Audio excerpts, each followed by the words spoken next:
বন্ধুরা, আজকে বেরিয়ে পড়েছি প্ল্যান্ট শপিং করতে। হ্যাঁ, গাছের শপিংয়ের জন্য। আজকে জামাই ষষ্ঠীর দিনটা গাছ শপিং করেই কাটালাম।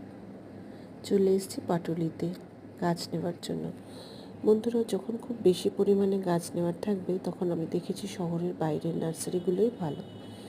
কিন্তু যখন ছোটোখাটো 2-4টে গাছ নেওয়ার থাকে, যেমন আজকে আমার নেওয়ার আছে এই মরশুমি ফুলের রঙ্গন আর 2-4টে এমন গাছ যেগুলো সারা গ্রীষ্ম আর বর্ষা ফুল দেয়, তখন বাড়ির সামনের নার্সারিগুলোই ঠিক আছে। যেরকম আজকে পাটুলিতে এসেছি, ব্যাস চলছে খেঁচাখেচি, এটা 150 টাকা দেবো, ওটা 200 টাকার বেশি দেবো না।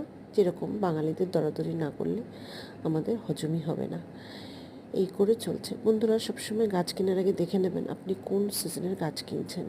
যেমন এখন মোটামুটি গরম শেষ হয়ে বর্ষার দিকে এসছে, তাহলে এই সময় যে ফুলগুলো বর্ষাকালের জন্য ভালো সেগুলোই নেবেন।